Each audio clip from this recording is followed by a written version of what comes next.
Começa agora na Rádio Gazeta FM o programa Conte Sua História. A apresentação de Selminha. Boa tarde a todos que estão ligados na Rádio Gazeta FM 104,9. Eu sou Selminha e hoje o programa Conte Sua História tem o prazer de receber meu amigo Joaquim Mendes para um bate-papo. E você que queira mandar uma mensagem ou uma pergunta para Joaquim Mendes, o WhatsApp da Rádio Gazeta é 759-9251-7039. 759-9251-7039. Mande sua pergunta.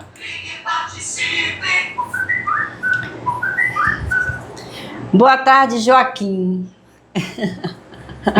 Boa tarde, Selminha. Boa tarde, amigo ouvinte, ligadinho na Gazeta. Grande satisfação estar aqui nessa tarde de hoje, compartilhar esse momento com vocês, contar um pouquinho da história de vida, né? Sim.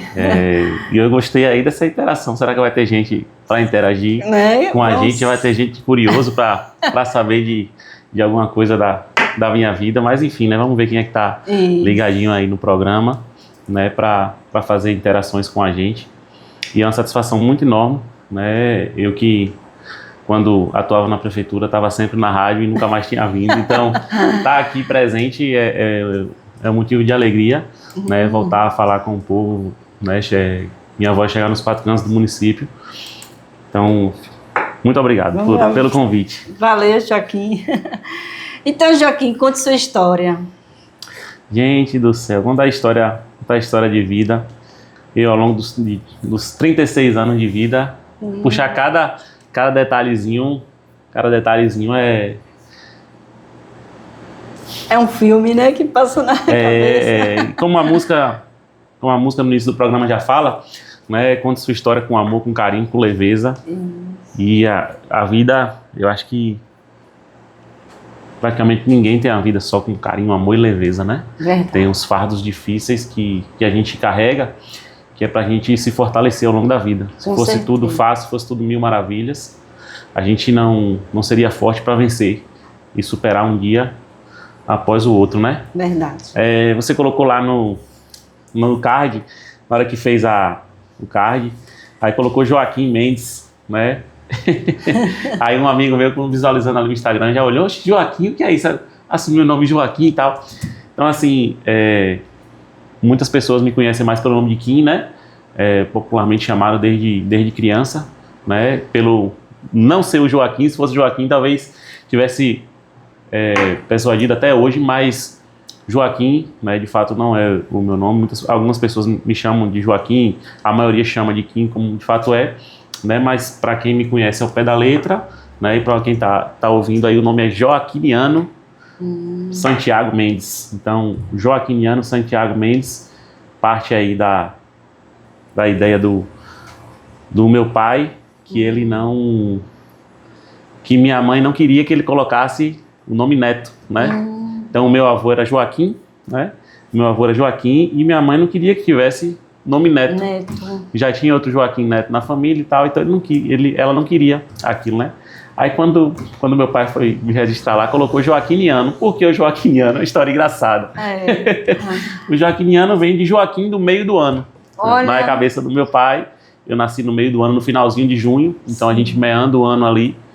Então, ele me presenteou com esse nome aí, que graças a Deus é um nome bastante único, né? Assim, a gente não encontra com particularidade o nome Joaquiniano, tá? Então, assim, eu acho bacana. Antigamente, quando eu era mais criança, sentia aquela dificuldade travado com o nome e tal, Joaquiniano, mas depois, com o tempo, acostumou.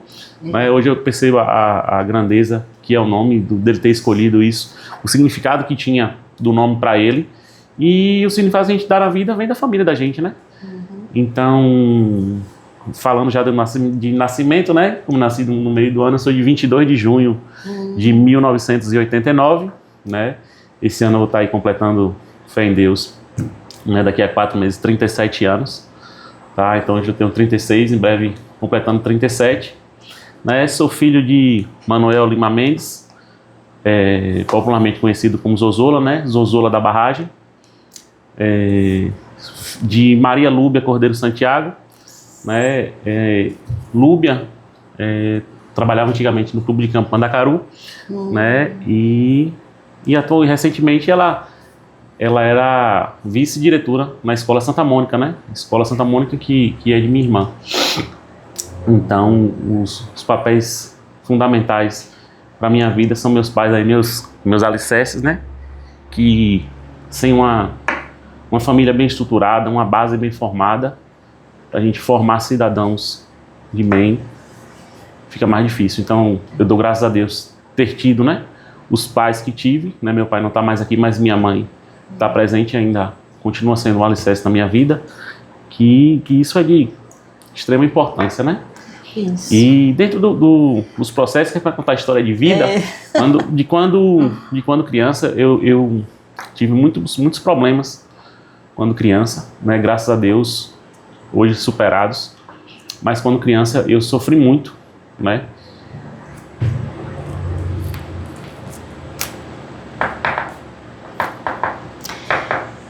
E, como diz, são processos da vida, né?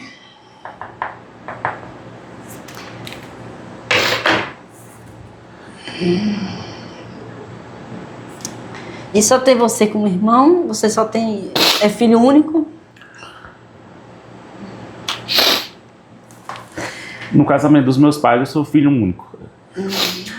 Quando criança, eu tinha fortes crises de asma, sufocava bastante, muita crise alérgica, e trancar a respiração, não conseguia respirar. E meus pais sempre me levavam ao médico, né?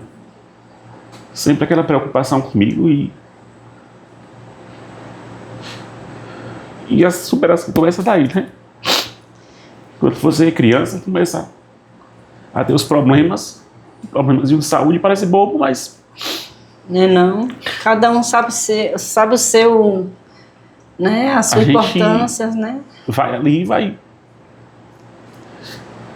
debatendo consigo mesmo, né? Claro. Tentando vencer um dia após o outro. Por isso que eu digo que os pilares do alicerce da família são importantes por causa disso, né? É claro.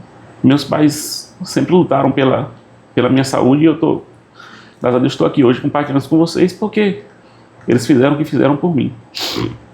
Então, obrigado pai e mãe por tudo. Quando, né, aí pontuando, né, essas dinâmicas, eu me lembro de uma vez que o seu Miguel tinha uma farmácia ali na Landulfo Alves e antigamente não era comum ter um nebulizador em casa, né?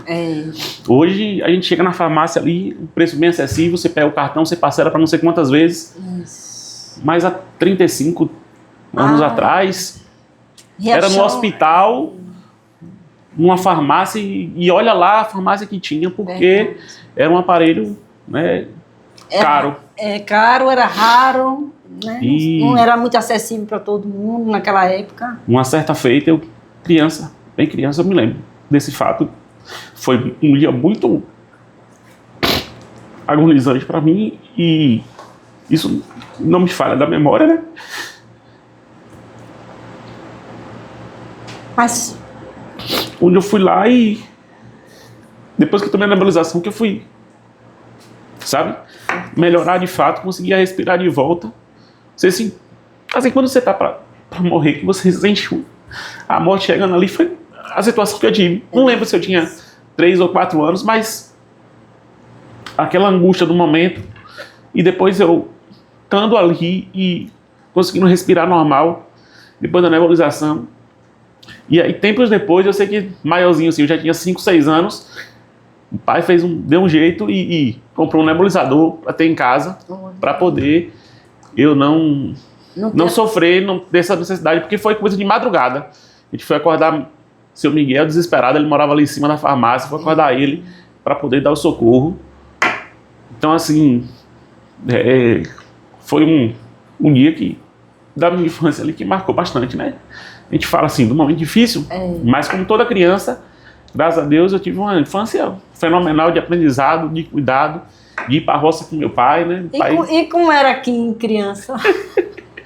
Era danada? Nem muito danado, nem muito quieto. Sim. Era meio um pouco de cada coisa. Sim. No momento de ser danado era, no momento de ser atencioso era, de fazer as coisas fazia, as tarefas da escola sempre em dias. Naquele tempo tinha... Hoje a gente não é como uma criança ter o horário de assistir o desenho. A gente hoje tem a internet, tá aí a torta e direita, é fácil pra gente assistir. Mas antigamente a gente tinha um horáriozinho do desenho certinho ali, que era sagrado. Então, na minha infância, tinha uns horários ali de jogar bola, tinha um horário de ir correr, de brincar de esconde, né? E assistir o horário da televisão. Então, eu estudava à tarde e aí pela manhã era hora de fazer as tarefas. Então, o que tinha para fazer, se fosse para ajudar meu pai, da minha mãe, eu fazia logo cedo, depois cuidava nas tarefas. Olha que bom. Para quando desse o horário da televisão, eu estava liberado. Era sagrado o desenho? O horário da televisão era sagrado. Eu me arrumava para ir para a escola, já tipo 10h30 da manhã, já estava arrumado, que era 10h30 para estar na frente da televisão, para poder ver o desenho. Aí só ia almoçar depois das 12, que era até 12 horas começava o jornal. E qual era os desenhos que tu gostava? Meu Deus, era tanta coisa que passava. Naquela época, né? Aí a gente tá falando de coisa de 25, 27 anos atrás. Era desenho He-Man, aquela coisa? Tinha Tartaruga He-Man, Tartaruga Ninja, tinha Thundercats, era tanta coisa. Assim, cada hora... na Globo, né? Antigamente o que a gente tinha acesso basicamente era a Globo, né? Era o TV Globinho. Não era do TV Globinho ainda não. Era antes. Foi antes da TV Globinho. TV Globinho dos anos 2000. Eu tô falando aí de 97, 98. Então quase... Então, uma infância bacana, né? Eu estudei na Escola Santa Mônica, né? Eu fiz meu fundamental todo na Escola Santa Mônica, desde da alfabetização até antigamente chamado 8ª série, hoje é o 9º ano, né? Então, eu estudei 11 anos na Escola Santa Mônica e depois eu fiz o ensino médio no Colégio Aprovado. Né? Antigamente, a gente tinha o propedêutico tinha aprovado, a Santa Mônica não tinha ainda o ensino médio. O ensino médio da Santa Mônica, se eu não me engano, foi em 2015 que foi instituído. Então, eu fiz o ensino médio em 2004. Então, em 2004 não tinha ainda, né? Então, eu estudei no aprovado. Os melhores 3 anos do colégio aprovado até hoje. E foi no casarão ali, no fundo da clínica do Dr. Josemar. Foram anos fantásticos. Os 3 primeiros anos. A turma que ficou os 3 anos naquele casarão foi a minha turma. Olha. Uma turma fenomenal, que a gente mantém amizade e contatos ainda até hoje. Então foi um ensino médio fantástico. Quando se vê assim por muito tempo, já lembra do que fazia naquela época, sim, né? Sim. A minha turma do ensino médio foi fantástica demais. Foi assim, acho que cada um tem a sua história, né? Mas dentro do processo, pelo que a gente viveu dentro do colégio, a forma que era o colégio também, né? Que era uma casa em si, não era a estrutura de um colégio. Foi um casarão que era adaptado para ser escola. Então aquilo ali tornou caminhos diferentes para a gente, deu outros nortes, onde tinha um laboratório que era tudo novo para a gente, que antigamente não tinha computador, a gente tinha um laboratório de informática ali, então já foi um negócio bacana, totalmente diferente, tinha um laboratório de química lá dentro, então assim, a gente ia para aquilo ali, percebia aquela dinâmica e a vivência. A evolução também. Era totalmente diferente e inovador para a gente, né? Porque você olhava e achava tudo novo, mas quando você botava a mão na massa mesmo de fato... Era uma dinâmica difícil. Era difícil e diferente, assim, né? Só pontuando pra gente finalizar a questão lá dos probleminhas de saúde. Sim. Né? Então, depois de uns 5, 6 anos, quando meu pai comprou o nebulizador, depois com o tempo, aqueles paradigmas eles foram se quebrando daquilo ali.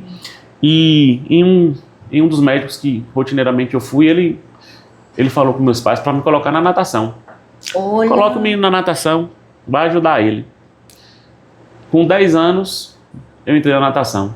Olha, te ajudou mesmo?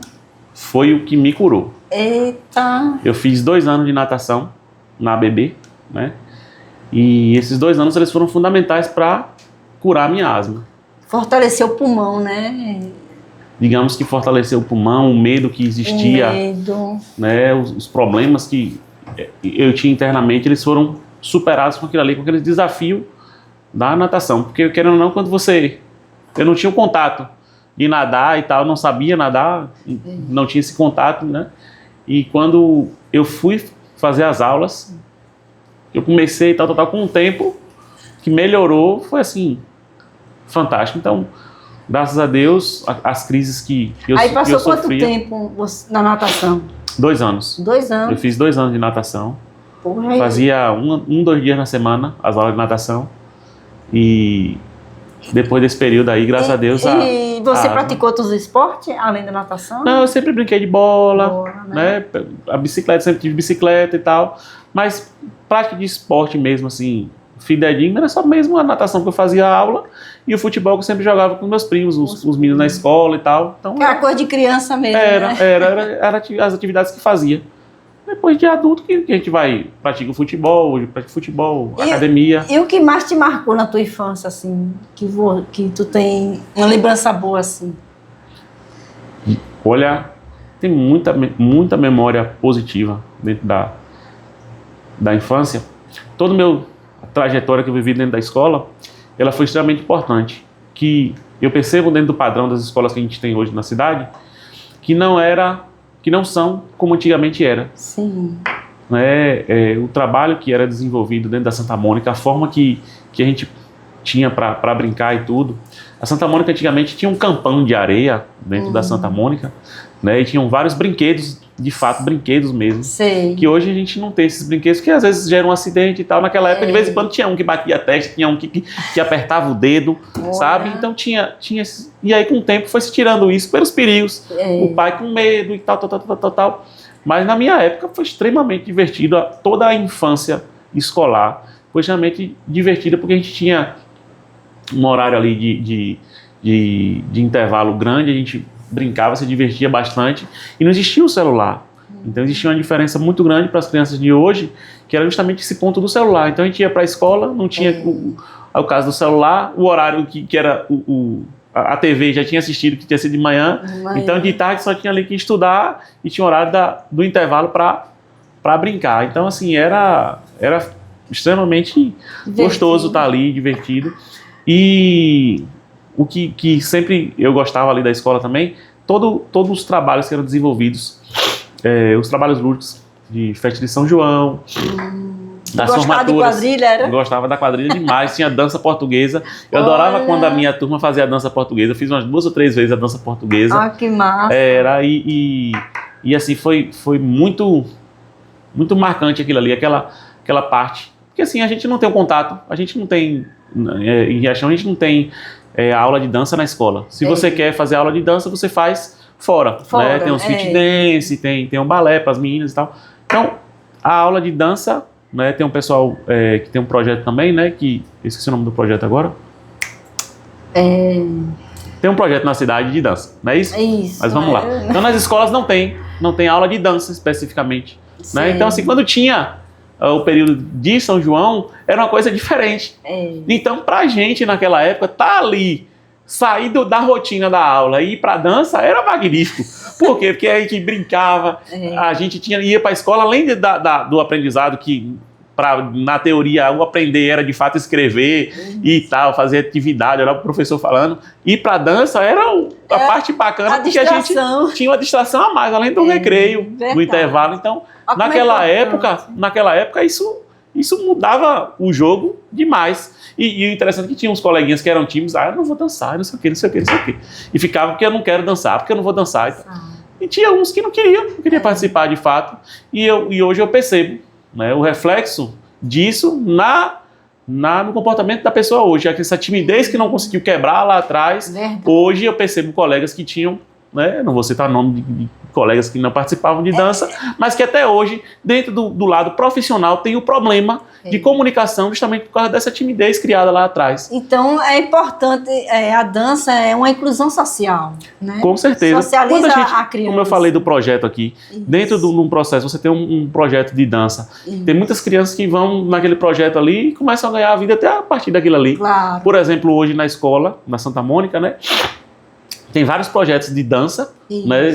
Tem gincana, tem São João, tem projeto da família, e acaba que professores que são pessoas dos projetos que vão dar aula, porque são pessoas que têm o dia a dia, têm o costume de ter os passos ali. A dança, ele tira a timidez da criança, né? Ajuda demais. E assim, tem um processo importante que, assim, você descobre em alguns alunos né, processos que ele não faz no dia a dia, sentado na cadeira de aula. Acredito. Então, dentro de atividades lúdicas, como a dança, por exemplo, você desperta para as crianças ali um novo olhar. Então, você sabe que aquela criança ela é capaz de desenvolver outras e outras metas, né? Outras atividades também. Sim. Falando, a gente falou bastante. E você gosta de dançar até hoje?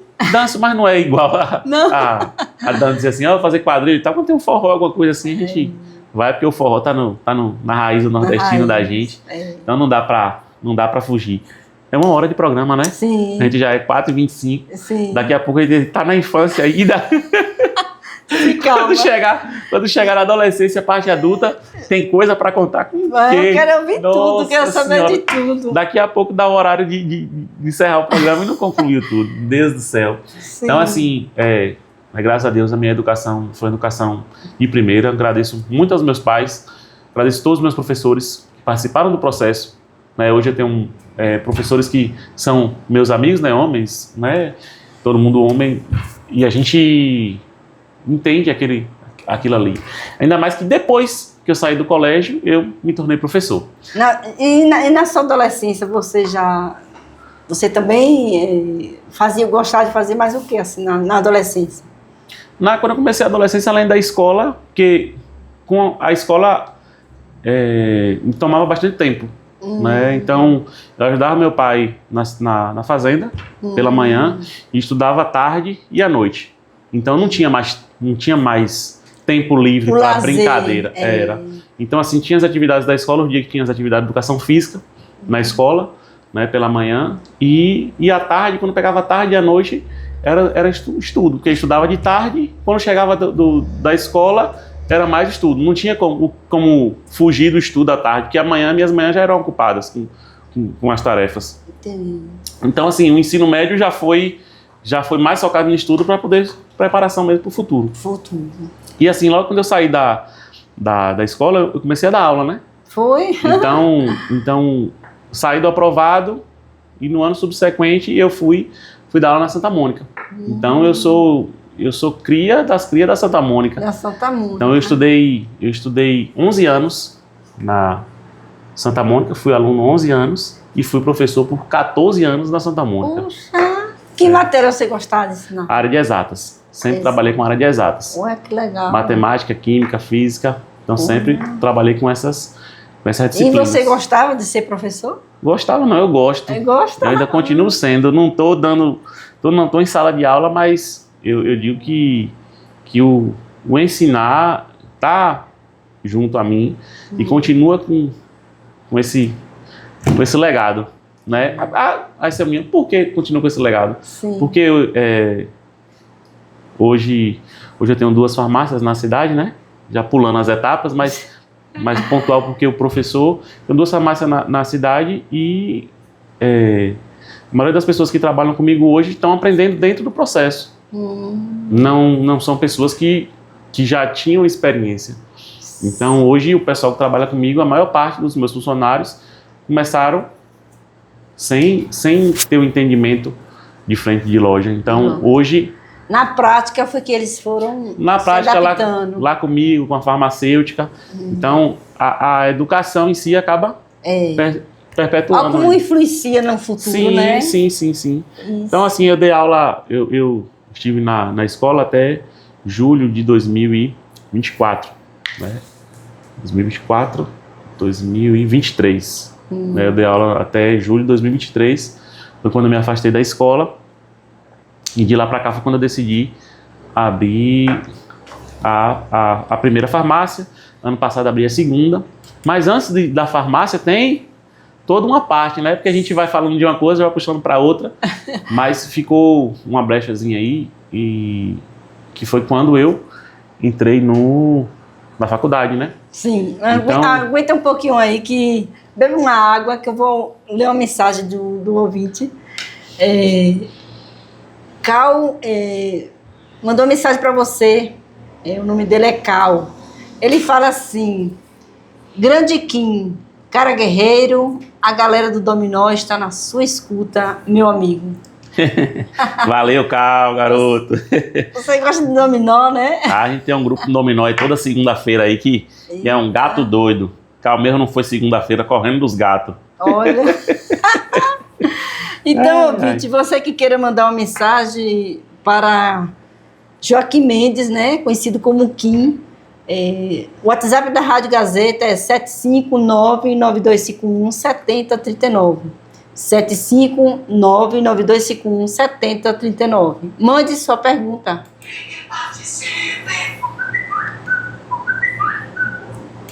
E aí, Cal? E aí, Kim? Falei o contrário. Daí, quando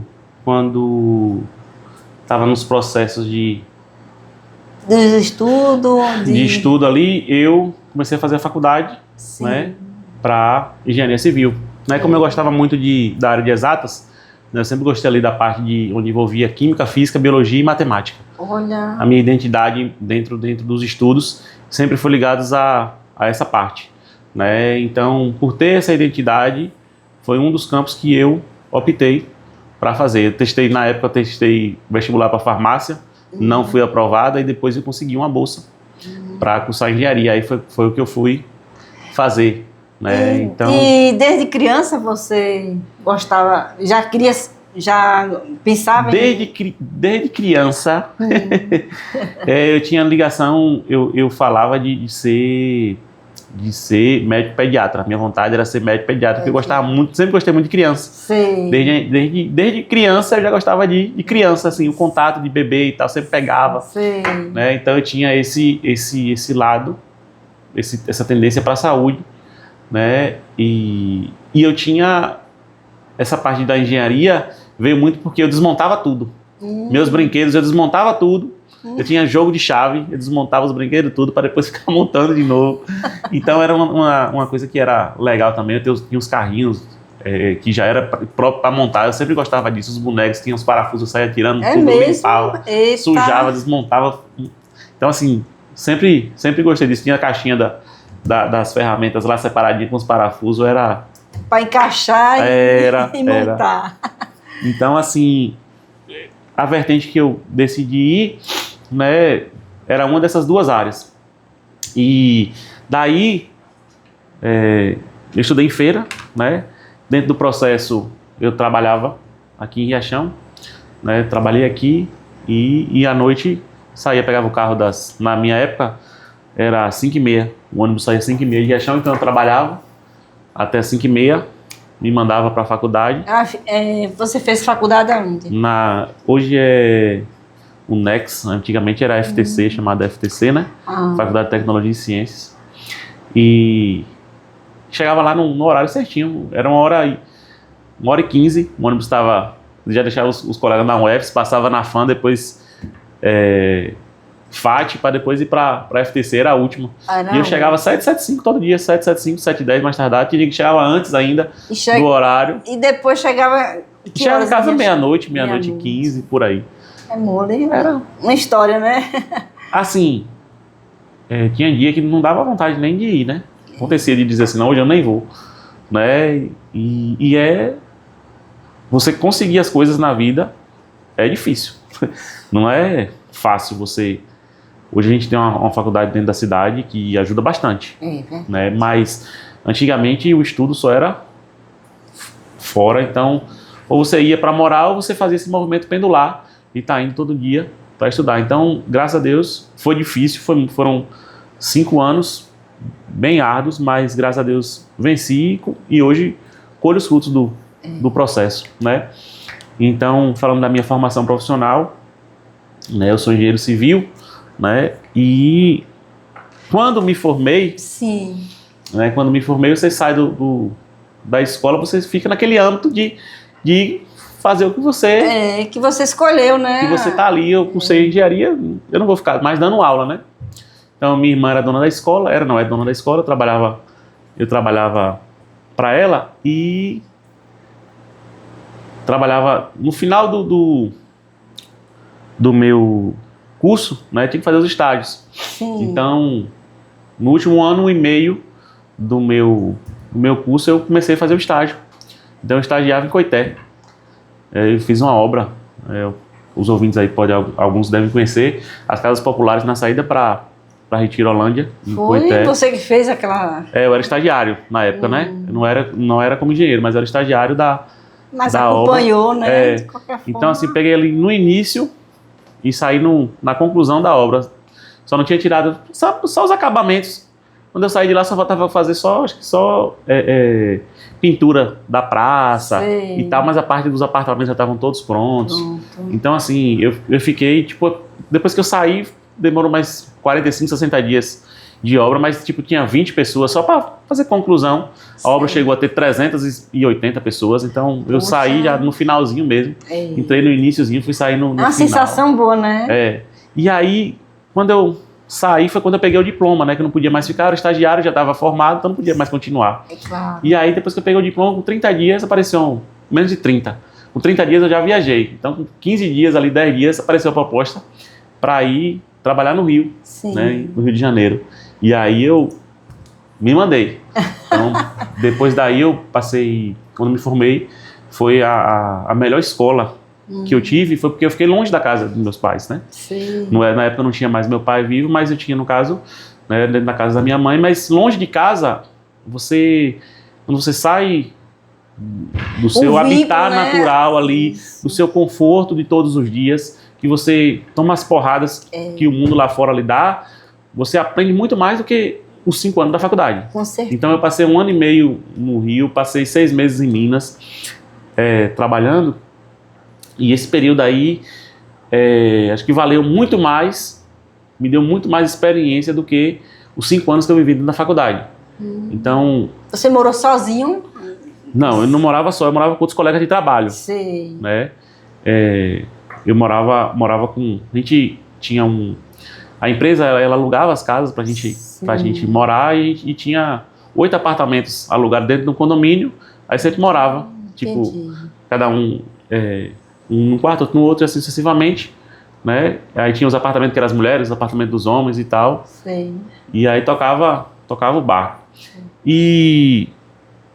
Então era sozinho, mas tinha uma outra pessoa que morava comigo. Sim. No caso, sempre tinha alguém morando junto, né? Às vezes era um engenheiro, outros dias era outro e tal, ou um mestre de obras, ou um técnico, então sempre tinha que alguém... dividir ali aquele dividindo, cantinho. era.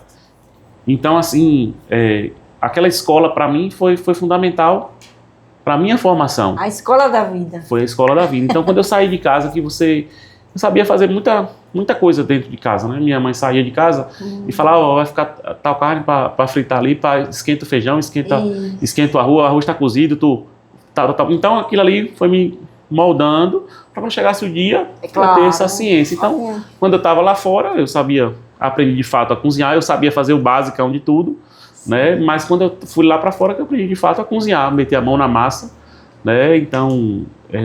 Quando você vê assim, eu mesmo, outra pessoa, encara mesmo. Isso mudou bastante, porque você começa a ter menos tempo para fazer as coisas, claro. E você começa a dar mais valor a cada minuto do seu tempo. Verdade. Quando você tem muitas ocupações para desenvolver, cada segundo da sua vida, ele vira fundamental. Verdade. Né? Então, aí dentro dos 2 anos que eu passei lá fora, isso 2014, 2015, quando foi em 2016, trabalhei em Salvador, em uma empresa de engenharia que fazia esquadrias, né? Esquadrias de vidro, alumínio. E aí depois foi quando, naquele ano de 2016, eu voltei para Riachão. Aí na volta para Riachão foi quando Zé Filho me chamou para trabalhar com ele na prefeitura em 2017, né? Então... Você fazia o que na prefeitura? Era secretário de... Fazia tanto o trabalho de secretário como de engenheiro, né? Engenheiro. Né? Então na prefeitura eu fiquei do primeiro ao último dia do governo. Aproveitar essa brecha aqui e mandar um forte abraço para Zé, que eu te agradeço pela oportunidade de ter me deixado os 4 anos, né, junto da gestão. E foram 4 anos que além de ter aprendido bastante, né, eu acredito ter ajudado bastante o município dentro da minha área.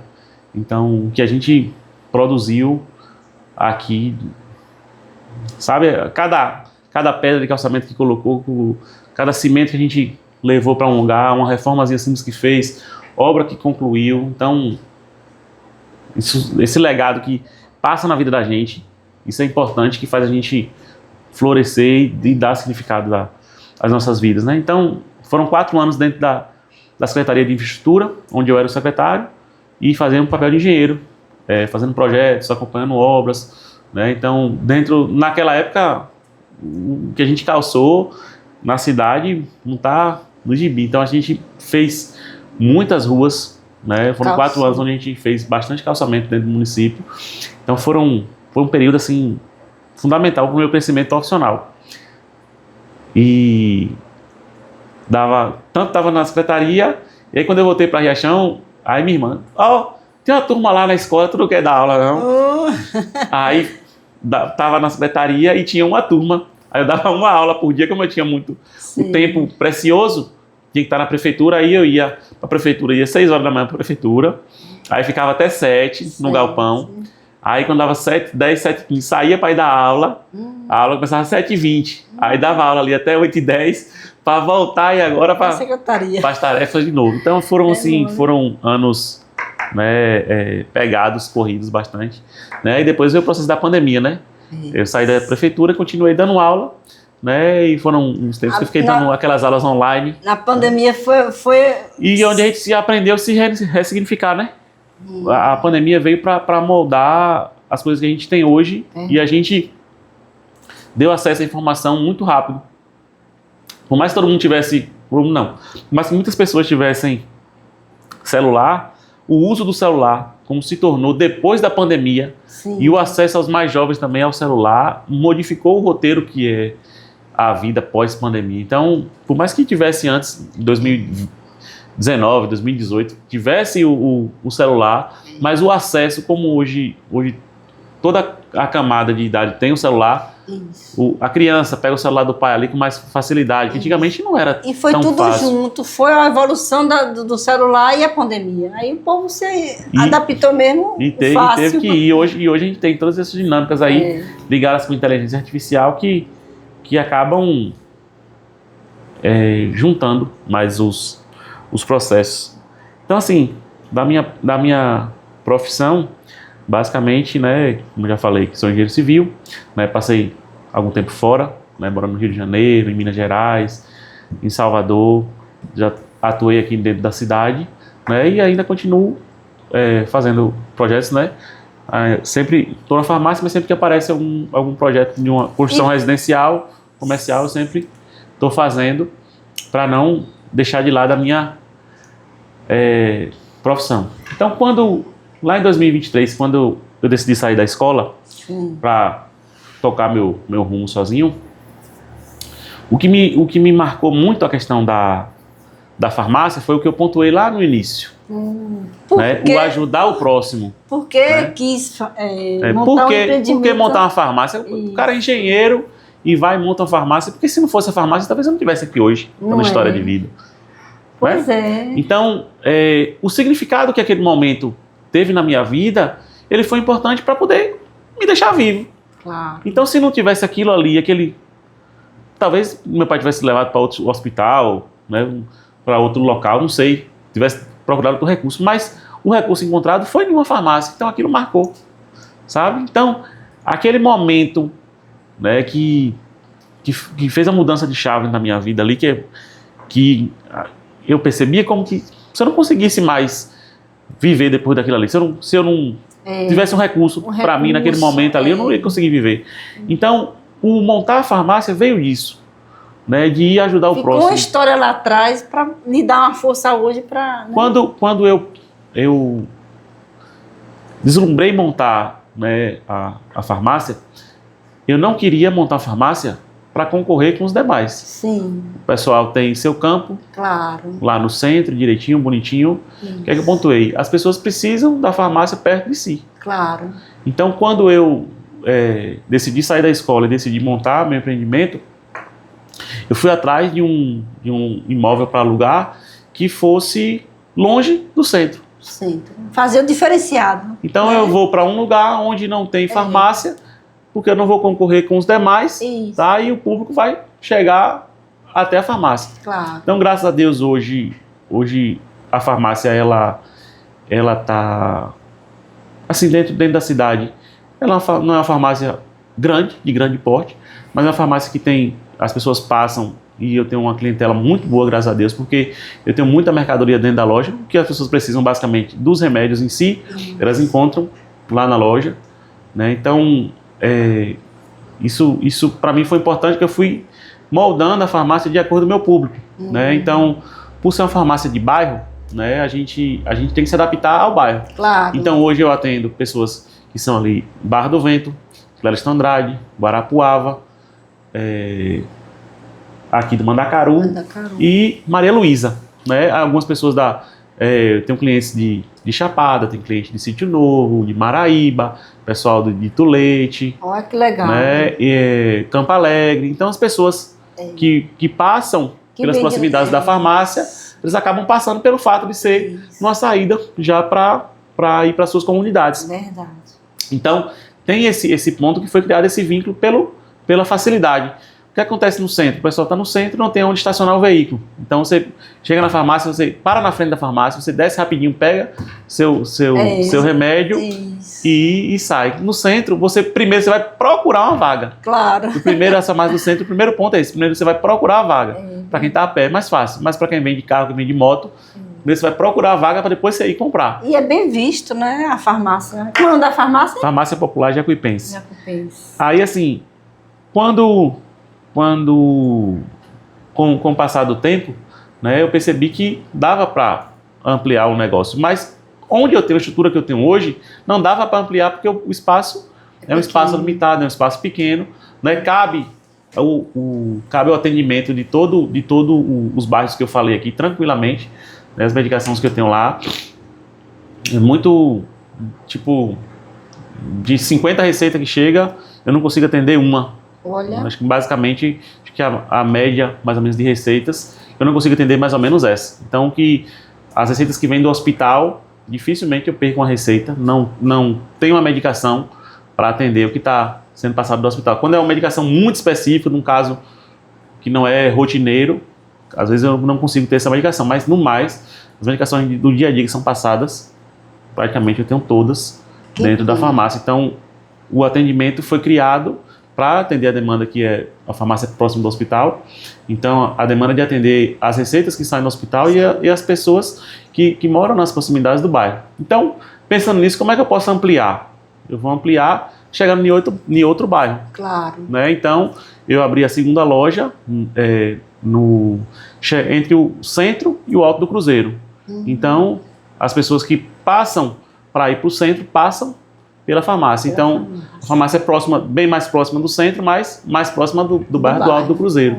Então, já cria essa fidelização em outro bairro nas pessoas. Aí, por exemplo, quem sai do Maria Luísa e pega a estrada do Vaqueirão, a estrada do Cedro, já passa de frente à farmácia também.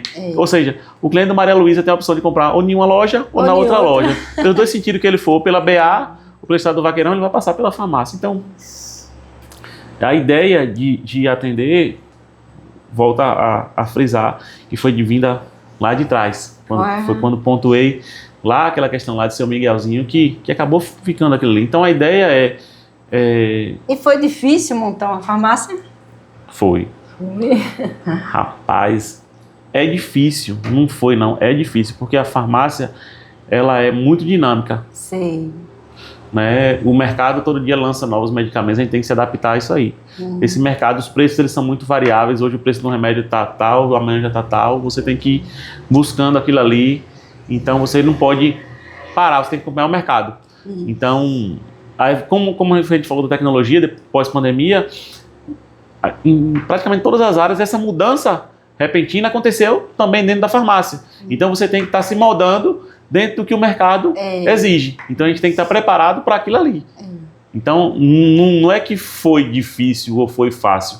É difícil. É difícil. É um trabalho todo árduo, que é todos os dias. Porque a farmácia trabalha, a gente funciona todos os dias, domingo a domingo. Então, pelo fato de ser todos os dias, não é fácil. Não é fácil. Então, você ter o atendimento ao público, todos os dias você está ali, ou eu, um funcionário meu, trabalhando todos os dias, tá ali para atender, você chegar na loja, a gente tá com um sorriso para poder te atender e ajudar o teu processo, seja qual for ele, não é fácil. Não é fácil. Acredito. Tem pergunta tudo aí, na vida, não. Então, eu tenho uma pergunta aqui já, viu? Tem um ouvinte aqui que mandou um áudio para você, bora ouvir? Vamos lá.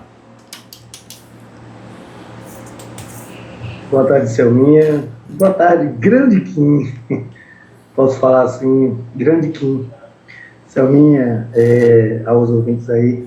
Kim a gente conhece desde pequenininho. Me emocionei quando vi logo no início ele contando um pouco da história dele, logo aos 5 anos. A gente conheceu o Kim também logo assim nessa idade, pequenininho. A gente veio acompanhando o Kim nessa evolução da escola, lá como ele falou, nesse casarão que se transformou na escola. E veio criando esse grande profissional que hoje é, grande empresário também, o Kim, que a gente pode chamar de filho, eu posso falar de filho, que foi a primeira festa que Kim foi fora, sem os pais, foi nós que levamos, eu, o Rivaldo, eu e o Fred, levamos ele para uma festa em Santo Agostinho de Pé de Serra. Eu queria que ele contasse um pouco dessa história, se ele ainda lembra. Um abraço para você, meu irmão, você é um guerreiro. Conta sempre com a gente, meu irmão. Tá vendo? Ai, meu Deus Ricardo, do céu. né? Ricardo que mandou essa mensagem para você. Essa história de Santo Agostinho é um ícone dentro do processo. Aqui é um caso para poder a gente dar risada. De fato, né, eu tinha ali 15 anos, né? E aí tinha uma namorada que ia para essa festa. Olha. E aí eu ia porque não ia, e desde cedo naquele, não, bora arranjar um carro e tal, não sei o quê, e a gente certa a semana toda. Quando foi no dia, quem disse que o rapaz do carro, é bebedor, não, ninguém achava, não dava jeito. Então eu, Ricardo e Fred para procurar um carro para poder levar a gente para essa festa de Santo Agostinho. Já tudo certo, o pai tinha deixado eu ir para a festa. Rapaz, o mais difícil era o velho deixar eu ir. Aí já tinha deixado, eu, rapaz, tem que dar um jeito. Aí vai e roda, a gente achou um cara para levar a gente para a festa. Naquele tempo, carro bujão, né? Olha, pior ainda. Aí vai o rapaz, ele hoje é falecido, né? Aí ele sentado dirigindo um veículo, Ricardo estava no banco da frente, Vixe, eu estava sentado no banco dos passageiros atrás do banco de Ricardo, o carro era só 2 portas. Eita. E Fred estava sentado atrás do motorista. Naquela época, a estrada de Pé de Serra não tinha asfalto. Né? Ainda. Já tinha, foi aquele período que tinha o asfalto primeiramente, depois acabou o asfalto, ficou só aquela trepidação, aqueles pedaços de asfalto solto, e o carro começou a soltar a mangueira do bujão. E toda hora, e o cara parando, dava aquela escapadazinha leve. Eita. E o cara parando o carro para poder ajustar, rapaz. Teve uma hora que essa mangueira soltou de vez, bateu num buraco e fez. Rapaz, Fred, Ricardo abriu a porta do carro para descer, com medo, né? O gás do botijão escapando. Ricardo foi. Quando o Ricardo abriu a porta do carro para descer, Fred estava atrás do banco do motorista, conseguiu sair do carro primeiro do que eu e Ricardo, com medo. O medo foi tão grande. Não, ele passou entre mim e o banco de Ricardo e conseguiu sair primeiro. Ricardo estava na frente. Quando abriu a porta, Fred já estava do lado de fora. Esse é um caso. Fred que é filho de um amigo de meu pai, né? Então, meu pai tinha deixado de ir para a festa justamente pela amizade que tinha, né, com o pai de Fred. Fred é advogado, né? Olha. Então, assim, aquilo ali foi história para se contar, né? As histórias, Ricardo puxando uma história aí. Então, esse dia de Santo Agostinho foi um dia... E as festas de Santo Agostinho era uma festa de vaqueiro, né? Antigamente a gente tinha a festa de vaqueiro de Riachão, que era famosa. A festa de Santo Agostinho em Pé de Serra, dos povoados, era a melhor que tinha. Tinha muita gente. E você gosta de participar dessas festas até hoje? Gosto. Hoje eu não participo mais por causa das atividades. Sim. Né?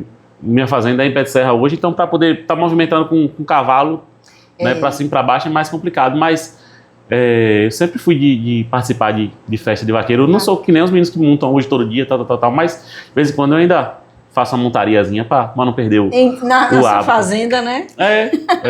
Isso é bom. Tem um ouvinte aqui que também mandou outra mensagem para você. Boa tarde, Lívia Sina e Roilza. Na escuta, sou do povoado de Macaco, mas trabalho em Riachão. Ó. falou aqui, né? E Beto Diani também mandou, falou que também está ouvindo nosso programa. Valeu, Beto. E escutando a história de Kim. Beto que trabalhou aí no período junto comigo aí na prefeitura como vereador, passando as demandas, o problema, tal. E resolvia, né? Tinha que resolver. Os problemas era lá na secretaria mesmo. E toda hora chegava uma mensagem no celular, uma ligação. Era luta. É luta. Trabalho de prefeitura. E Beto, né, Beto era da equipe do Dominó, hoje ele abandonou mais, mas na época ele era da equipe do Dominó também, né, que a gente faz o roteiro do Dominó toda segunda-feira, que Cal mandou um áudio aí há pouco. Então, tinha esse Dominó toda segunda-feira que ele participava junto com a gente. Volte, viu, Beto? Já que você tá ouvindo aí, volte. Ouça o recado e volte. A gente tá lá esperando. Pois é. E aí tinha um Baba de Trás da Roça que eu participava também. Então, tinha esses encontros, né? No trabalho, do Dominó, no Baba. Hoje que eu parei mais de ir no Baba de Trás da Roça, desde da pandemia, parei, não voltei mais para o Baba lá de sexta-feira. Ele disse que está se programando, ó. Olá, viu, Beto? Olá, não enrole não. E sim, concluindo, né? Através dessa ligação aí, hoje a farmácia funciona no empreendimento que é de Beto Diani, né? Então a farmácia lá, o imóvel, o prédio que funciona a farmácia é de Beto. De Beto, olha como já ajuda, né? As ligações que a vida vai formando da gente, né? Isso mesmo. Hoje eu pareci aqui para a câmera. Tem um ouvinte aqui que mandou outra mensagem para você. Bora ouvir? Boa tarde, Selminha. Boa tarde, Queen. Joaquim, que eu gosto tanto. Meu amigão. Estou ouvindo sua entrevista. Você está de parabéns. Obrigado pela confiança. Sua cliente de todas as horas. Obrigadão. Aqui é a Manuela. E minha mãe, Nai, está mandando um abraço para você. Tchau. Valeu, Nai, valeu, Manuela, um abraço, queridas. Conheceu a voz? Conheci. Isso aí. Outro ouvinte aqui também mandou outra mensagem. Estou ouvindo também, Selma, a história linda de Kim. O nome dela é Leleu. Leleu do Jatobá, conhece? Marileuza. Não. Marileuza Reis. Marileuza. Não estou lembrando assim, na memória não veio aqui Marileuza, não. A nossa audiência tá boa, viu? Graças a Deus. Graças a Deus. E você gosta de viajar, Kim? É importante, viajar é importante. Extremamente importante. Com certeza. Quando a gente fala de viagem, não é só a viagem ir para longe. Sim. Não, a viagem é para você sair da rotina. Acho que a viagem é você quebrar os paradigmas do seu dia a dia. Verdade. Por exemplo, eu tô ali, por mais que eu viaje, eu saio fisicamente da farmácia, mas o celular está comigo o tempo todo, então acaba acompanhando. Então, quando a gente fala de viajar, é a viagem na mente da gente. Então, quando você sai da sua rotina do dia a dia e faz tarefas que são diferentes, elas são extremamente importantes. Eu acho que depois da pandemia, muita gente tem um sítiozinho, tem uma casinha na roça. Verdade. E até uma viagem dessa é fundamental. Eu tenho minha casa na roça lá, então sempre procuro sair lá para poder mudar o roteiro do dia a dia, né, para você mudar as ideias, ver novos ares. E quando eu estou na roça, eu monto no cavalo, que eu vou no meio do pasto, a mente já roda, já faz 1 milhão de coisas, porque você está com a mente livre ali, a mente está leve. Quando eu estou dentro de um ambiente de trabalho, a mente está focada só nas coisas do trabalho. E você não consegue perceber se tem um problema, se você está indo bem, se você está indo mal. Quando você está fora, você consegue visualizar se aquilo ali que você fez, se está errado, se está faltando alguma coisa, se tem alguma coisa para melhorar, porque você está com a mente relaxada. Então, viajar não é a viagem especificamente de você sair daqui para outro país e para outro estado, não. Eu também faço, né? Eu nunca saí do Brasil, mas eu sempre viajo assim, para outros locais. Mas o mais importante é você viajar no que te faz bem, que é você viajar. E você tem vontade de conhecer outro país? Tenho vontade de conhecer a fronteira Brasil, Paraguai e Argentina ali, ó, as Cataratas do Iguaçu. É uma meta de vida, é ir ali ainda. Eu sou apaixonado naquele lugar. No tempo de cartão de telefone. Eita! Quem sabe o que é cartão de telefone, coleção de cartão de telefone. É mesmo, cartão postal? Não, cartão de telefone. Tinha uns cartões de telefone, tinha as coleções da Telemar. Entendi. Aí tinha, tipo, as séries, né? Eram, tipo, 30 cartões. Aí tinha um cartão lá, Foz do Iguaçu, as belezas do Brasil. Aí tinha outro que era da Copa e tal. Tinha uns cartões de telefone. Você colecionava? Oh, meu Deus do céu, tinha vários álbuns. Tinha uns álbuns certinhos para colocar os cartões. Tinha tipo, cartão de banco. Era muita coisa. Tinha cartão de caricatura. Era muito cartão. Muito cartão mesmo. Eu devia ter uns 10 álbuns. Puxa, de cartão. muita. Era. Tinha um orelhão na frente de casa. Então, toda hora eu tava no orelhão, vendo se alguém deixou o cartão. Não, tinha telefone na minha casa, mas tinha um orelhão na frente da minha casa. Na época tinha, na frente da minha casa tinha era o Conselho Tutelar, se eu não me engano, antigamente, que era ali na frente de casa. Aí tinha um orelhão na frente do Conselho Tutelar, então toda hora eu ia no orelhão para ver se tinha cartão para poder pegar. E aí a gente se sentava nas resenhas de amigos para ficar trocando os cartões. Eu tenho um, eu não tenho outro e tal. Né? Antigamente era muito comum o uso do orelhão. Você tinha quantos anos naquela época? Isso aí no tempo de 8 anos. Ah, 8 anos. Era 8 anos a 10 anos, por aí, nessa fase. Porque aos 11, eu tinha 8 anos, 97. Em 98 já tinha o telefone, o celular. Nem todo mundo tinha. Quem é que tinha um celular em 98? O pessoal da zona rural.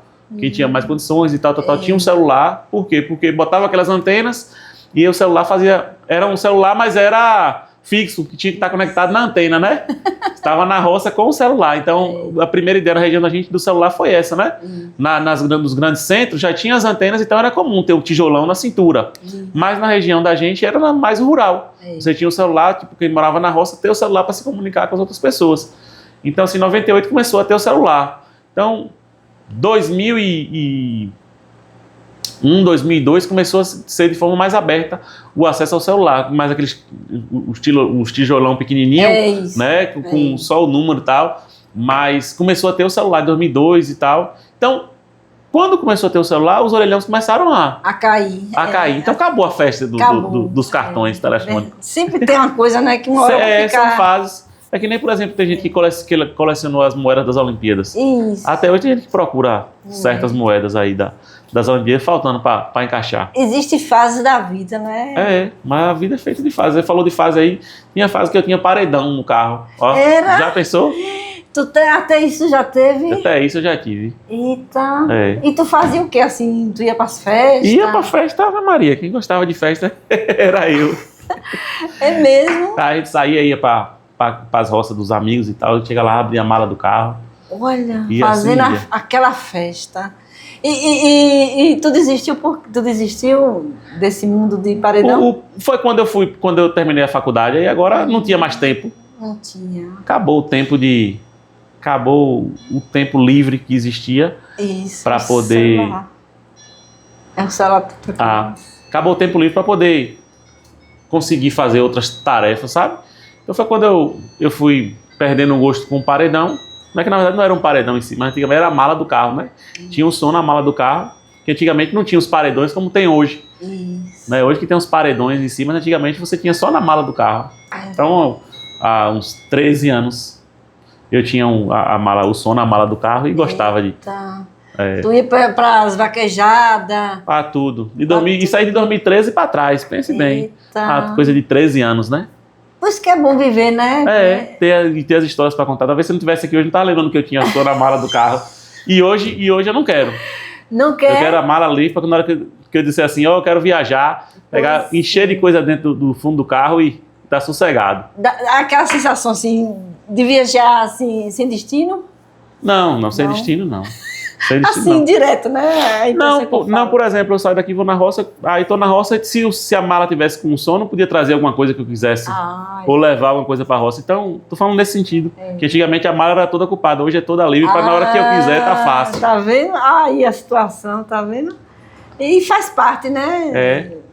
A gente tem que viver e feliz daquele que tem história pra contar, né, Kim? Com certeza. Você é filho único, Kim?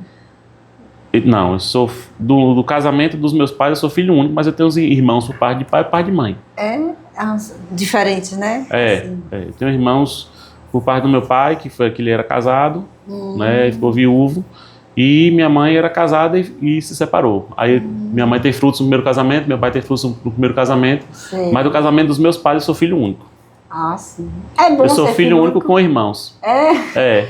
E Não, você? eu não tenho a sensação de ser filho único, eu tenho irmãos, entendeu? Irmãos, Mas eu sou filho realmente. dos meus pais, eu sou filho único. Ou seja, do meu pai com a minha mãe, eu sou único. Isso aí. E você faz alguma atividade física? Assim, gosta de praticar atividade física? Como eu já falei mais cedo, eu gosto do futebol. Tanto de jogar bola como de estar na resenha ali com a galera no futebol. É bem... Eu sempre gostei de participar. Tipo, ano passado, eu não fui... Eu sempre brinquei ali na BB, né? Ano passado eu fiquei mais ausente com essa dinâmica da farmácia, né? Ano passado, quando virou a chave do ano passado, eu já entrei o ano já no intuito de montar a segunda loja, desde o início do ano. Ela só veio ser concretizada no final do ano. Sei. Tá? Mas desde que virou 2025, eu já estava com esse pensamento de abrir uma segunda loja. Então, como eu estava focado nas atividades para poder conseguir me empenhar para fazer a outra loja, eu deixei um pouco as atividades físicas de lado. Né? Até engordei bastante por causa disso e tal, mas... Tudo tem um propósito na vida. propósito. Né? Então, assim, acho que depois que a outra loja estiver sossegada, estiver engatilhando, acho que dá para voltar ao foco das atividades físicas e tal. É uma coisa que não era pra gente parar. Né? A atividade física é para fazer todos os dias, mas eu não faço todos os dias. Eu vou na academia de vez em quando, bato uma bolinha de vez em quando. Você gosta de qual time? Eu gosto de um bocado. Eu gosto de vários times de futebol, não tenho esse negócio, eu sou uma paixão exclusiva, tal. Não. Por exemplo, na Bahia eu torço pro Bahia. Mas se estiver jogando Vitória e Vasco, às vezes eu vou torcer para um ou para outro, dependendo do que vai agradar, para agradar o Bahia, tipo assim. Então, o futebol, eu gosto de assistir o futebol e na hora que tem um jogo ali, eu vou escolher um time para torcer. Então, o único que eu não torço, que eu torço para perder sempre é o São Paulo. Eu tenho um funcionário lá que é São Paulino e eu fico zoando ele quando o São Paulo perde. Eu fico zoando ele o tempo todo. O São Paulo eu não torço, eu não gosto do São Paulo, né? Não gosto do São Paulo. Então, o São Paulo eu sempre torço para torcer, qualquer competição que tiver. E você tem algum ídolo? Não. Ídolo, pessoa famosa e tal? Não. Esse negócio de... Não é sua praia não, né? Não. É isso mesmo. Kim, a nossa vida é como um livro, né? E assim como o livro, ele tem várias páginas e vários capítulos. Eu gostaria de saber do seu livro. Qual o capítulo desse teu livro que você tem vontade de compartilhar aqui conosco?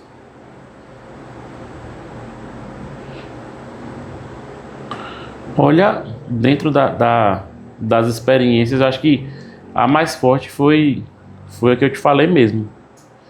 A questão de quando você sente que não vai conseguir passar naquele momento.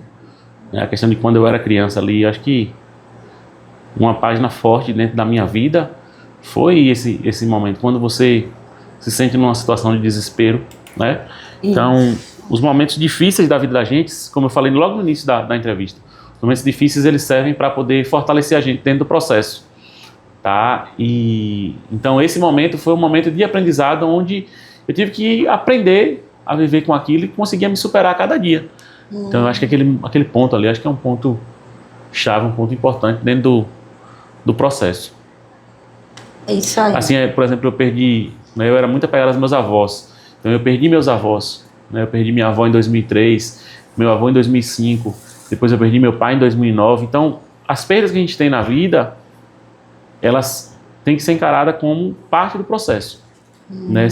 Foi doloroso, foi doído, mas se a gente não pegar aqueles ensinamentos que foram deixados pelas pessoas que a gente amou em vida e fazer com que isso aconteça, o que eles fizeram aqui não tem significado. O que meu avô me ensinou, se eu não estivesse colocando em prática, eu não estava dando significado à vida do meu avô. A mesma coisa do meu pai. Então foram dois homens que eu tive na vida como exemplo. Né? Então, os exemplos que eu tenho hoje de trabalho são decorrentes deles. Então, essas histórias que eu compartilhei aqui, histórias sofridas, né? Eu falo, a gente para dizer assim, uma morte, de uma perda, é para a gente ressignificar e pegar aqueles valores que foram aprendidos e levar para a vida. Então, você não tem mais aquele espelho. Meu pai não está mais aqui. Meu pai vai fazer 17 anos se foi. Então, eu não tenho mais meu pai para cutucar, para pedir um conselho, pedir uma ajuda. Não tem mais. Então, o que é que eu tenho que parar para fazer? O que é que meu pai faria? Se foi ele que me ensinou a fazer as coisas, o que é que meu pai faria? Como é que eu posso conduzir isso? Então, eu tenho que parar lá e olhar lá para trás, o tempo que eu vivi com meu pai, com meu avô, que são, né, minhas referências de homem, de trabalho, né? Meu avô por parte de mãe, que por parte do meu pai eu não conheci. Então, como é que eles agiam?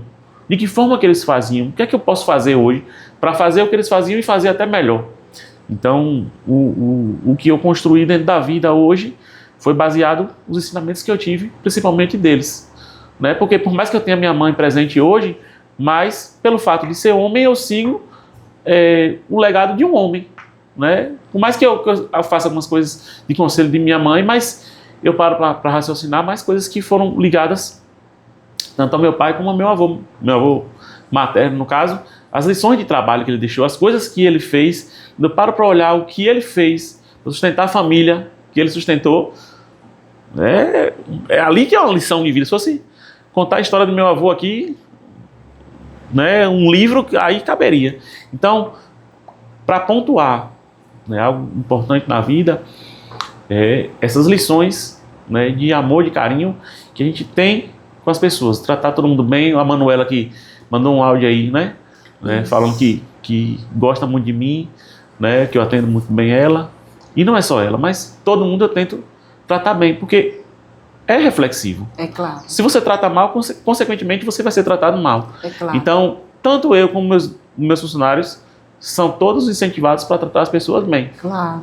Por quê? Porque para o cliente voltar, precisa ser tratado bem. Claro. Então, quando você deseja um mal a alguém, com certeza você está desejando a si mesmo. Verdade. Porque aquilo ali volta. Verdade. Então, o maior legado, o maior ponto que eu tenho para dizer é justamente essa dinâmica e que a gente tenha de estar junto, de socializar, de amar, de cuidar. E o que eu pontuei da farmácia lá atrás. A ideia da farmácia é justamente cuidar, né? Ter o cuidado com as pessoas, né? De forma que esse cuidado ele seja retribuído com um sorriso, com a cura de uma doença, né? Com um atendimento, né? De qualidade, com a pessoa foi lá colocar até um simples recarga que a pessoa vai colocar e resolver um problema, fazer uma ligação, ou que a gente emprestou Wi-Fi, a pessoa fazer uma ligação. Sabe, você de ver o sorriso de alguém, isso às vezes já paga aquele momento ali que você está ali. Eu acredito assim que o atendimento de uma farmácia é como um atendimento de um médico. A pessoa também quer ser bem tratado, né? Você já está lá doente, um pouco, né, delicada, e com um bom atendimento você não sai bem também do jeito que entrou. Um dos pontos que eu tenho aqui a gente está aqui com o ar-condicionado. Talvez se a gente tivesse com o ar aqui agora, talvez a gente não tivesse confortável para estar aqui falando, né? Dentro da primeira loja que eu abri, eu coloquei o ar-condicionado. Né? Desde o primeiro dia que a loja estava funcionando, tinha o ar-condicionado na loja. E as pessoas chegam na loja, está o maior calor lá fora. Né? Quando as pessoas chegam lá, as pessoas nem querem sair da farmácia. Por quê? Porque está num ambiente climatizado, está sossegado. Então, só nisso aí já tem esse primeiro contato. Então, eu estou trabalhando para quê? Para que na outra loja eu possa também colocar o ar. A primeira, interessante, a primeira eu já abri com ar. A segunda eu abri, mas não tinha o ar, achando eu que a farmácia ia ser mais sossegada, porque tem prédio do lado e tal, e ia conseguir ser fresco, que é do lado da sombra, mas não foi. Então, eu estou trabalhando para poder colocar um ar na segunda loja e atender os clientes com mais qualidade do que a gente já atende. Então, assim, a dinâmica, né? É a dinâmica. Você perguntou, é fácil montar farmácia? Não é. Nem montada está ainda, um exemplo, né? Que hoje eu tenho esse intuito de colocar um ar-condicionado lá dentro. Então, é um passo de cada vez. Todo dia você vai fazendo uma coisinha, porque não para. Que nem a casa da gente. Por exemplo, hoje você chega em sua casa, está tudo bonitinho, arrumadinho, mas amanhã você vai fazer o café, quebrou o cabo do bule. E então eu vou pegar como isso aqui para fazer meu café, subiu, mas já vai ter que comprar outro bule, não é assim? Na farmácia é a mesma coisa, falta uma coisa hoje, outra amanhã e tal, então tá feita? Não tá, então tem que estar sempre em constante movimento. Né? Tudo dá certo. Olha, eu tô gostando demais da entrevista aqui, mas eu tô olhando pro horário, já passou, foi do meu horário, porque era 1 hora, então, já é 5h15, eu tenho que voltar para as atividades. Pois é, então o programa Com Essa História de hoje chegou ao fim. Gostaria de agradecer o meu convidado especial, Joaquim Mendes, que aceitou bater um papo aqui comigo e compartilhou um pouco sobre sua trajetória de vida. Acredito que foi bastante inspirador. Muito obrigado por ter aceitado o meu convite, Joaquim. Selminha, muito obrigado. Estou muito lisonjeado de ter participado desse momento aqui e queria finalizar com um grande abraço para todo mundo que participou, todo mundo que está ouvindo que não participou. Agradecer a Deus pelo dom da vida, pelo dom da palavra, por deixar essa rádio funcionando e deixar a nossa voz chegar nos 4 cantos do município, ou até de outras comunidades, como tem uma pessoa de Candial aí que falou. Então, essa rádio aqui é de extrema importância para que o mundo possa nos ouvir, para que possa ouvir a cidade de Riachão, que a gente tem um grande potencial. Com certeza. Então, eu tenho uma convicção dentro de mim que tem uma primeira loja, tem uma segunda loja, que eu vou conseguir abraçar cada dia mais, para que a gente tenha dentro de Riachão mesmo. As pessoas não precisam sair daqui para comprar o remédio fora. Então, claro, eu tenho essa convicção dentro de mim, de querer ajudar ainda mais, para que a gente não precise estar dependendo de outras cidades. Isso. Não vou citar nome de qualquer outra cidade, claro, mas que a gente de Riachão não precisa depender de outra cidade para comprar um remédio fora. Verdade. Então, essa é a minha meta, como empresário do ramo farmacêutico, dentro de Riachão Jacuípe, é atender todas as demandas que o cidadão de Riachão precisa. Então, eu tenho essa convicção dentro de mim. Então, cada dia eu vou fazendo isso aí. A mensagem que eu quero deixar, para os ouvintes aí é para que vocês honrem sua família. Honrem seu pai, honrem sua mãe. Os filhos que estão ouvindo aí, pegue como exemplo os seus pais, os ensinamentos. Por mais que existam birras dentro de casa, por mais que existam problemas, mas que vocês orem todos os dias, agradeçam pela família que vocês têm e cuidem da família que vocês têm, porque não tem nada mais importante, mais valioso do que a nossa família. Então, cuidem, quem tem pai vivo, quem tem mãe viva, cuidem dos pais de vocês, porque a gente não sabe do dia de amanhã. Então, vamos fazer com que o amor prevaleça. Um grande abraço a todos, obrigado pela oportunidade, fiquem todos com Deus. Pois é, então aproveito para pedir a você, ouvinte, acesse meu canal Diário de Selminha no YouTube, se inscreva e ative um sininho de notificação para não perder nenhuma novidade. Também me acompanhe pelo Instagram, @Diário de Selminha. Onde a gente pode te encontrar nas redes sociais, Kim? K de que bom, I de igreja, M de Maria, Kim Santiago. Kim Santiago. Tá? Minhas redes sociais, Kim Santiago. Vocês podem procurar no Instagram, no Facebook, Kim Santiago, vocês vão encontrar aí, certo? Siga também a Rádio Gazeta FM 104,9 no Instagram, é @Gazeta Riachão 104. Quero agradecer a vocês aí de casa que nos acompanhou até agora, que mandou sua mensagem, meus sinceros agradecimentos. Fique com Deus até assim Deus permitir. Te espero aqui na Rádio Gazeta 104,9 às 16 horas. Até mais. E aí, gostou desse vídeo? Dá um like, faça um comentário do que você achou desse vídeo, se inscreva no meu canal Diário de Selminha, aperte o sininho de notificação, compartilhe e muito obrigada!